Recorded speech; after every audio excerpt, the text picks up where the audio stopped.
Bonjour, bonsoir, ça dépend de l'ère à laquelle vous nous suivez. Mesdames et messieurs, bienvenue dans votre magazine à l'instant. Vous le savez, qui revient à chaque fois qu'il y a une question d'actualité à chaud. C'est depuis la semaine dernière que Martin Fayoulou a été victime de l'intolérance politique dans l'espace Kassai, mais aussi dans la ville de Kalosumbalissa. L'intolérance politique grandit à quelques semaines du début de la campagne électorale. Voilà pourquoi nous recevons pour vous M. Franck Banza, il est secrétaire exécutif, j'y arrive, du parti cher au président Martin Fayoulou dans les Katanga. M. Franck, bonjour et bienvenue. Bonjour, chers journalistes. Bonjour aux milliers de téléspectateurs de la chaîne télévision Nyota. Merci d'être branchés parce qu'il y a de vérités que vous allez bientôt écouter. Voilà. À quelques semaines du début de la campagne électorale, Martin Fayoulou, victime de l'intolérance politique dans l'espace Kassai, quelle lecture faites-vous par rapport à ça? En tout cas, merci beaucoup pour cette question. L'intolérance politique, avant peut-être de parler de l'intolérance, il faut peut-être prôner sur l'accueil que le président Martin Fayoulou a bénéficié bien sûr à Chikapa ainsi qu'à Kananga, au Kasaï. Moi-même, j'étais présent. Nous avions été accueillis honnêtement en tant que prince. Plus qu'un prince. Plus qu'un prince, c'est aujourd'hui que je réalise que Martin Fayoulou est le seul leader politique aimé partout en RDC. Et je crois, vous l'avez entendu, le gouverneur militant de l'UDPS qui était en train de dire aucun politicien ne peut fouler ses pieds sur l'espace Kassai. Quelle lecture faites-vous par rapport à cette intolérance? Mais après ces déclarations, vous aviez vu le soldat du peuple sur terrain. Eux-mêmes dans la confusion, même les gens de l'UDPS, ils étaient à l'accueil du président Martin Fayoulou. Maintenant, le problème était au niveau de la jalousie. Okay.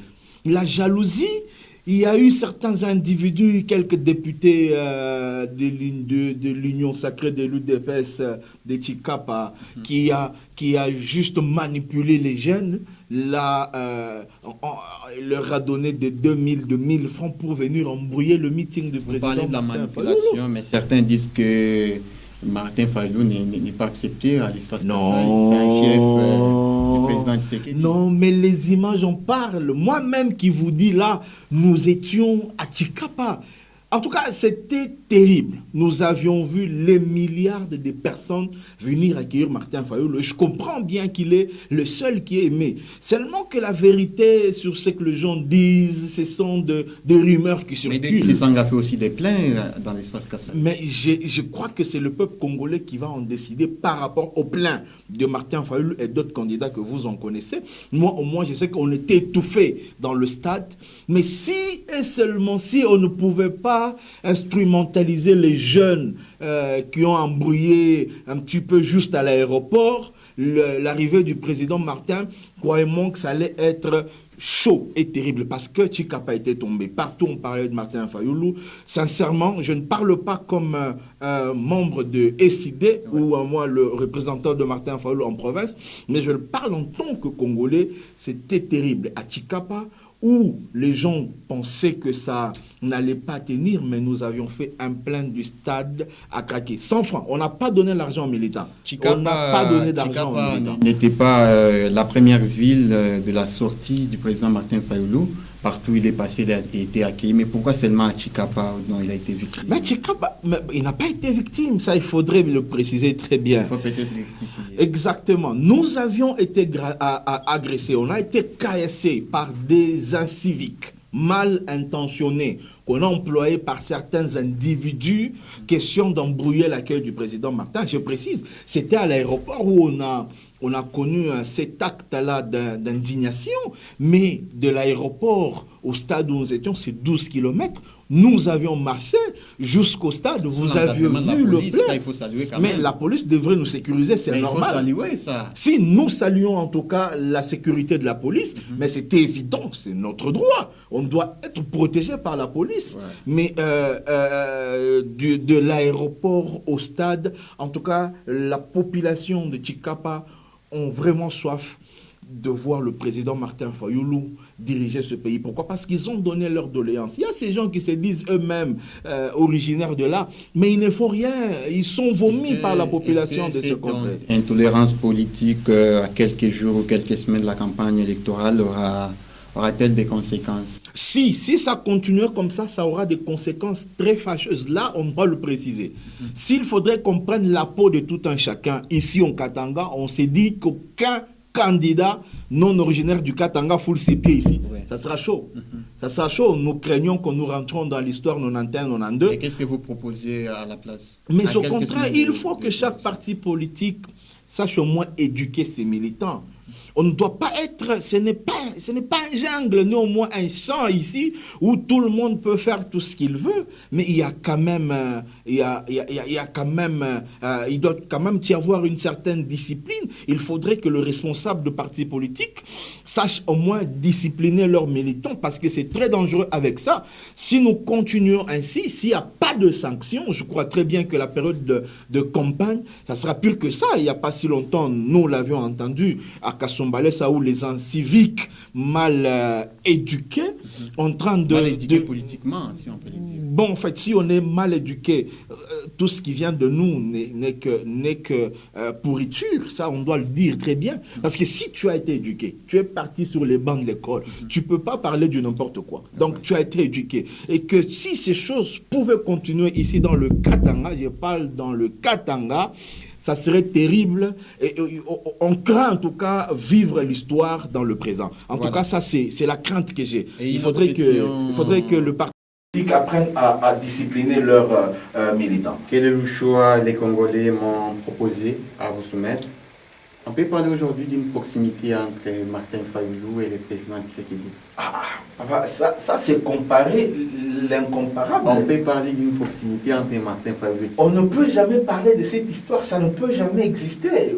Comme qui dirait que vous voulez comparer papa à un enfant, ça n'existe pas. Chaque jour qui s'élève, nous fustigeons cette mauvaise gestion de la République par le citoyen Félix. Non, arrêtez. Nous en avions connu assez, on a connu assez. Ce n'est pas la première fois qu'on en parle. Lorsque nous étions à Kisangani pour notre congrès, vous avez appris qu'il y a eu, c'est pas un homme politique qui avait donné de l'argent à Martin Fayoulou. Vous savez quoi? Nous connaissons les jeux de la politique. Tout ce que les gens veulent faire, c'est dévier l'opinion publique. Martin Fayoulou reste constant. S'il n'a pas été, je m'excuse, s'il n'a pas été corruptible pendant 5 ans, pensez-vous que c'est dans le 2 mois qu'il pourrait être corruptible? Vous savez que Martin Fayoulou a été proposé ici en RDC, le vice-président. Ça reste entre vous comprenez, on pas mais il n'a pas accepté. Ça n'a jamais été officiel. Mais ça, vous ne pouvez pas le savoir. Nous tendons déjà vers la fin de cette émission. Alors voilà ce que nous allons faire. Vous allez regarder cette caméra et vous allez répondre par vrai ou faux. Monsieur Franck Banza, vrai ou faux, Martin Fayoulou a reçu 5 millions de dollars de la part de Félix Tshisekedi pour déstabiliser l'opposition? Faux. Monsieur Franck Banza, vrai ou faux, c'est par manque de moyens financiers que Martin Fayoulou n'a pas aligné les candidats députés nationaux et provinciaux? Faux. Vrai ou faux, monsieur Franck Banza, Martin Fayoulou ne soutiendra pas un autre candidat de l'opposition pour une candidature commune si ce n'est lui-même? Mais ça vrai ou faux? Permettez que j'argumente un peu cette question. Vrai ou faux, monsieur Franck Banza? Faux, mais permettez que j'argumente quand même. Nous le savons très bien, merci beaucoup. Ici en RDC, soyons honnêtes, je ne parle pas comme membre de SID ou de la MOUCA, mais je parle comme citoyen congolais. Oui. Depuis que Martin Fayoulou était en train de s'aimer pendant 5 ans dans l'honnêteté, il a sémé dans l'intégrité et dans la constance. Où étaient les autres candidats là qui veulent peut-être qu'ils soient désignés aujourd'hui candidat unique à l'opposition? Martin Fayoulou a milité seul. Il n'a pas été dans l'union sacrée. Il n'a pas été dans la fraude. Il n'a pas été dans la corruption. Il n'a pas été dans toutes ces choses là-bas. Il était aux côtés du peuple. Il a milité avec le peuple. Il nous a fait voir la mauvaise gestion. Mais aujourd'hui, merci, je chute 30 secondes. Oui. Mais aujourd'hui, qu'on vienne proposer sur table en dehors de Martin Fayoulou, ça c'est illogique. Pour moi, merci, le seul candidat, et je réponds à la question, vrai ou faux, Martin Fayoulou ne soutiendra pas un autre candidat pour une candidature commune de l'opposition. Il ne soutiendra pas, voilà, parce que c'est faux. C'est aussi la fin de cette émission à l'instant. Aujourd'hui, nous avions parlé autour de cette intolérance politique. Voilà pourquoi nous avions réussi pour vous, M. Franck Banza, il est le secrétaire exécutif du parti cher au président Martin Fayulu dans les Katanga. D'ici là, portez-vous bien. Surtout, vivez longtemps, vivez plus de 100 ans. Au revoir et à très bientôt.